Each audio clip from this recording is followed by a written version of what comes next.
Palabra de vida.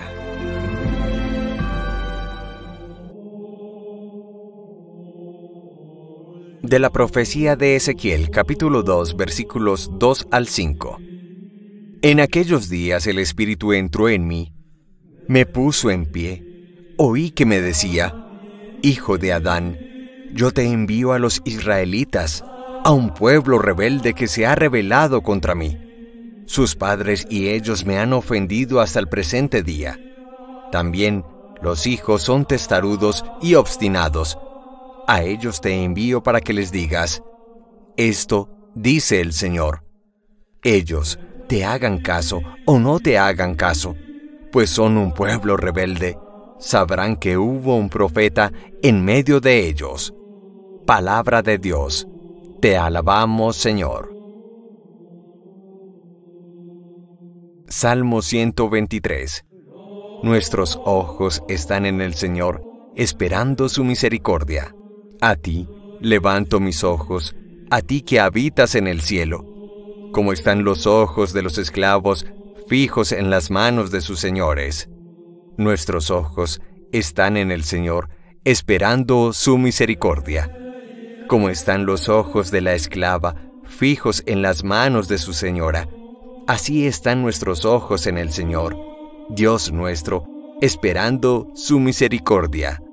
Nuestros ojos están en el Señor, esperando su misericordia.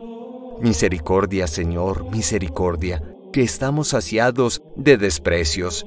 Nuestra alma está saciada del sarcasmo de los satisfechos, del desprecio de los orgullosos. Nuestros ojos están en el Señor, esperando su misericordia.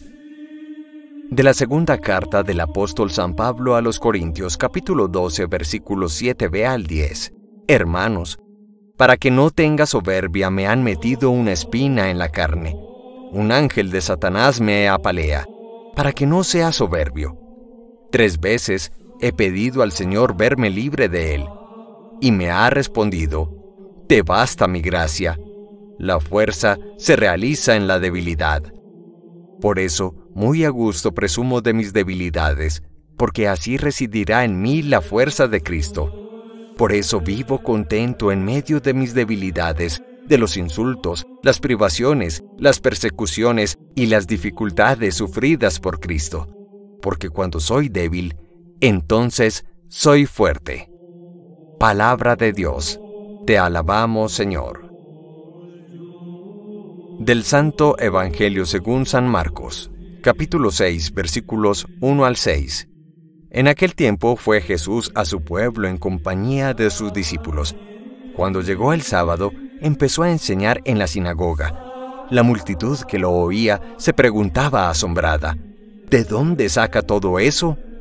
¿Qué sabiduría es esa que le han enseñado? ¿Y esos milagros de sus manos? ¿No es este el carpintero, el hijo de María, hermano de Santiago y José, y Judas y Simón? ¿Y sus hermanas no viven con nosotros aquí? Y esto les resultaba escandaloso. Jesús les decía: no desprecian a un profeta más que en su tierra, entre sus parientes y en su casa. No pudo hacer allí ningún milagro. Solo curó a algunos enfermos imponiéndoles las manos, y se extrañó de su falta de fe, y recorría los pueblos de alrededor enseñando. Palabra del Señor. Gloria a ti, Señor Jesús. Jesús predicaba en su natal ciudad de Nazaret, y sin embargo encontró rechazo de parte de los suyos. Buscando supuestamente su origen, hijo de María, y algunos parientes que ellos conocían, Santiago, José, Judas y Simón, no pueden creer que Jesús hable como habla, con autoridad, asombrando a la gente y por demás con una inmensa sabiduría, ni pueden creer que Jesús hace lo que haga con sus manos, haciendo o realizando acciones milagrosas, poderosas. El Evangelio se puede sintetizar en 3 grandes afirmaciones. Jesús, como profeta, como enviado de Dios, es el que enseña y asombra con su doctrina a quienes lo escuchan. Hay sabiduría en sus palabras. No es simplemente un mensaje hueco, vacío, como el que oímos a veces en las emisoras de radio o en los canales de la televisión. A veces son frases estereotipadas, de cajón decimos. En Jesús había un mensaje profundo que toca el corazón humano, que interpela la vida, que nos llena de esperanza y nos invita a establecer nuevas relaciones interpersonales con los demás. Pero adicionalmente Jesús tiene poder en sus manos y explícitamente el Evangelio de hoy así nos lo presenta. Ese poder en las manos le viene solamente de la fuerza del Espíritu de Dios en su vida, un poder en sus manos que se traduce como sanación de los enfermos, liberación de los poseídos y paz en la mente y en el corazón de aquellos a quienes se les impone las manos. Sin embargo, esta autoridad, esta sabiduría para hablar y este poder en las manos de Jesús cuestionan claramente a los nazaretanos, a sus coterráneos, de alguna manera buscando su origen muy conocido, hijo de María, familiar de los que ya hemos señalado, Santiago, de José y de otros tantos. Ellos no pueden creer que un hombre de estos pueda tener un nivel de profundidad y de sabiduría como el que expresa, el que comunica Jesús. Por eso su fe se debilita, su confianza en Dios se quebranta y el Evangelio no puede ser más enfático al concluir que Jesús en aquella región no pudo hacer muchos más milagros porque le extrañaba la falta de fe de los nazaretanos, precisamente donde se crió, se educó, se formó Jesús de Nazaret. Pero frente a esta realidad, en la consabida expresión nadie es profeta en su tierra, y así lo reconoce el mismo Hijo de Dios, ¿qué enseñanzas pudiéramos aplicar para nuestra vida? Podríamos hablar, como en la parte práctica de esta reflexión, de tres grandes cuestionamientos que se hace el ser humano para creer en otro. Hoy tenemos que reconocer que tenemos una grande dificultad para confiar en otros seres humanos. Nos cuesta hoy mucho creer en otro. Es que hemos visto engaños, hemos visto mentiras, hemos visto cómo la vida nos hace utilitaristas de conveniencia unos con otros. Y esto nos lleva precisamente a desconfiar, a recelar de los demás. Pero creo que hay tres grandes señalamientos que nos impiden tener fe en el Hijo de Dios o en las personas que Él ha, de alguna manera, llenado de la vida divina, hombres y mujeres de nuestro mundo, de nuestra sociedad, quizás de nuestra familia, a los cuales no le reconocemos nada bueno. La primera gran afirmación de tres que quisiera señalar con ustedes es: no creemos en el otro por ignorancia. Sencillamente no conocemos de la vida del otro. Escuchamos y juzgamos de oídas, de lo que nos han comentado o compartido terceras personas. ¿Cuántas injusticias y cuántas privaciones, cuánta riqueza hemos perdido en nuestra vida cuando por ignorancia y a veces por prejuicios, por no abrirnos al conocimiento auténtico de la otra persona, no hemos conocido, no hemos disfrutado su riqueza interior? Muchas veces en relaciones tan cercanas como los esposos, los hermanos, los amigos, a veces no creemos en la otra persona porque en el fondo nunca la conocimos en profundidad. En el fondo nos enamoramos o idealizamos la imagen de otra persona, pero no la valoramos en la profundidad de su misterio. Nos quedamos quizás en un par de detalles que no nos gustaban y decidimos no conocer más el misterio, la riqueza insondable del otro ser humano. Pero habría una segunda respuesta que podríamos dar a esta pregunta, porque hoy hay crisis en la confianza, en la fe que podemos tener en otros seres humanos, Y una segunda respuesta, además de la ignorancia, es la cerrazón del corazón. Nos hemos tornado tan indiferentes, tan insensibles, tan incapaces de sentir el dolor de la otra persona, que ya no se trata solamente de no conocer al otro, sino de no querer conocer del otro. En mí hay una cerrazón, me meto en mi pequeño mundo de búsquedas personales, de satisfacciones inmediatas, de realizaciones de corto plazo, y creo que la vida se agota en mí, cerrándome al misterio del otro ser humano y lo que me puede aportar.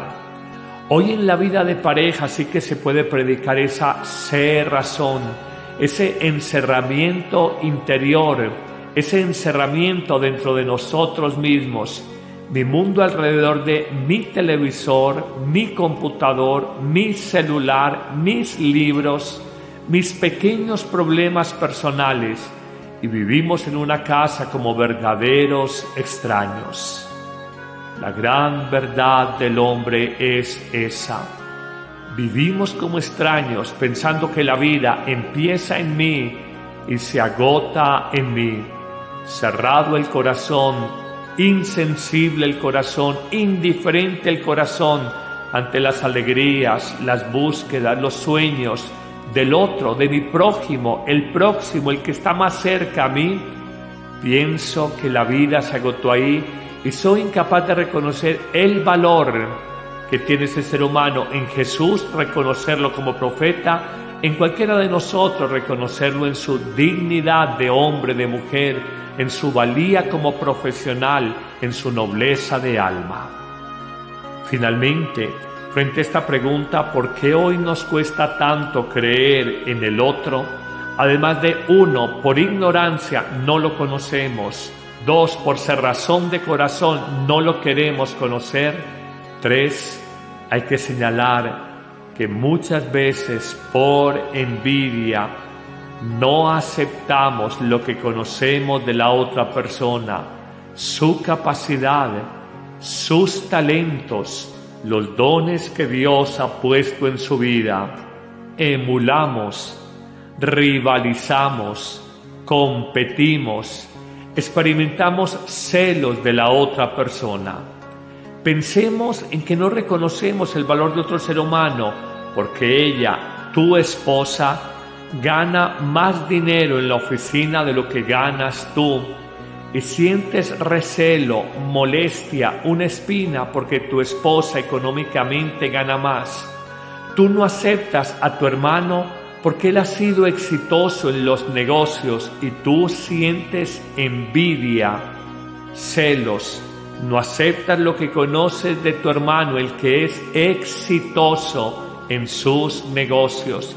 No aceptas de ese familiar o de ese colega, no aceptas que es un médico brillante y tú simplemente dices, ha corrido con suerte, tuvo un papá que le ayudó a montar consultorio médico, pero no eres capaz por celos, por envidias profesionales, de reconocer que en el otro ser humano hay grandes valores.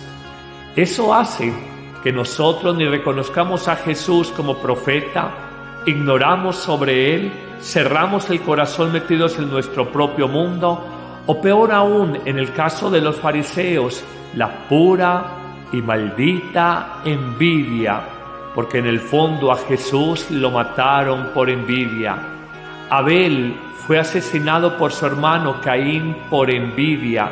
Esaú luego se lanza en ristre contra su hermano Jacob por envidia de haber recibido la primogenitura de su padre sin merecerla, porque era hermano menor, pero Dios es así y así lo permitió. Hoy tenemos que reflexionar.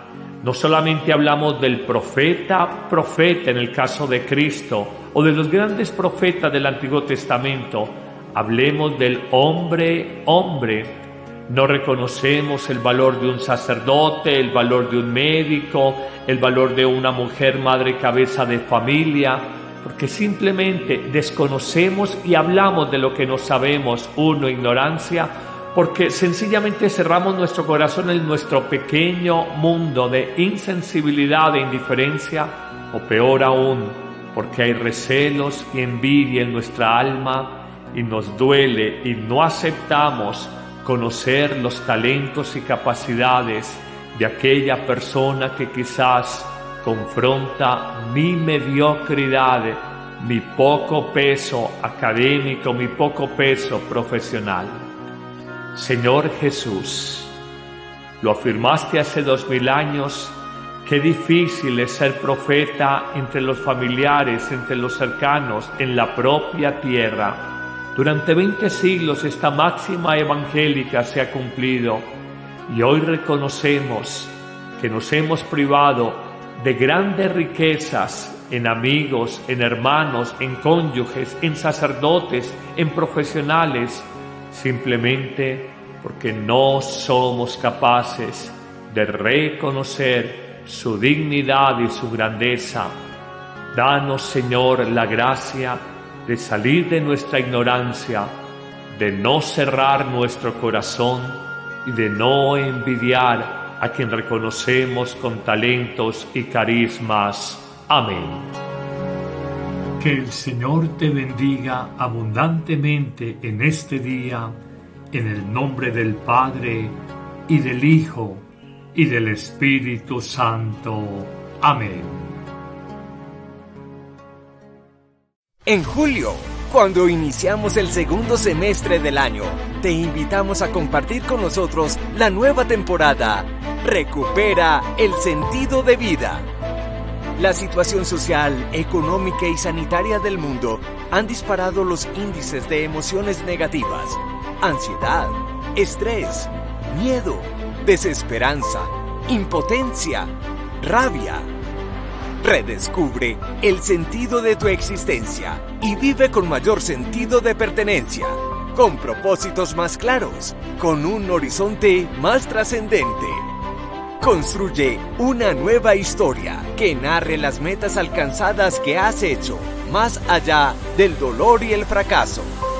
Acompáñanos todos los martes y jueves, en vivo a las 9 a.m., en nuestros canales de YouTube y Facebook Live. Padre Carlos Yepes y Amén Comunicaciones.